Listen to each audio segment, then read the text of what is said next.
The COVID vaccine now available for kids 5 to 11. What can we learn from an earlier time when the polio vaccine first came on the scene in the 1950s? Now, despite the seriousness of polio, there were some parents then who had concerns about the new vaccine. And it's probably not an unreasonable thing, right? Joining us on the KOGO News Live line, a top researcher from the world famous and respected Salk Institute here in San Diego, Greg Lemke. Good morning, Greg. Good morning, guys.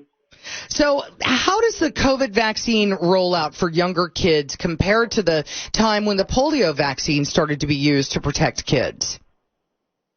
Well, that's an interesting question. Back in the 50s when the polio vaccine came out, there was a lot of anticipation about it. There had been an enormous clinical trial of the vaccine before its success was announced as the largest clinical trial in the history of the United States, so many hundreds of thousands of kids.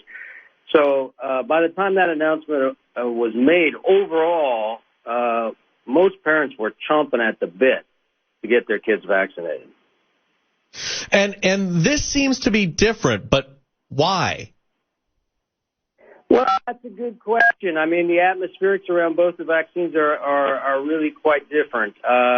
In general, I think in this day and age, there's less trust in government institutions and civic institutions and big institutions in general.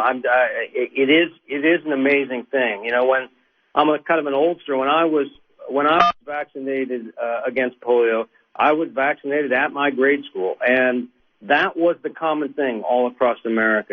It's very different today, which is an interesting thing. I mean, our vaccines haven't been around for as long as the polio vaccine was in development. But on the other hand, the vaccines that are going to be approved for kids, including the one from Pfizer that has been approved for kids, are exactly the same vaccines that, we've now, put into several billion people around the world. The Pfizer formulation for kids is a lower dose. I think it's a third of the dose of the adult vaccine, but it's the same vaccine.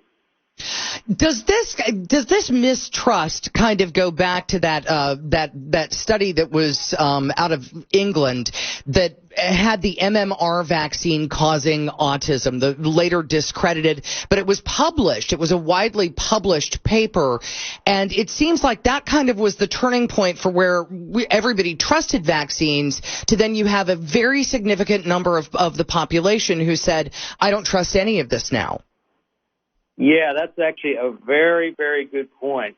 You may know more about this on the timing than I do. I think this was probably about 10 years ago now or something like on that order, 8 to 10 years ago.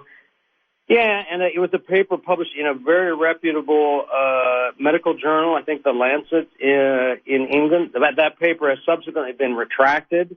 The guy's been fired from, the guy who published the paper was a completely fraudulent paper.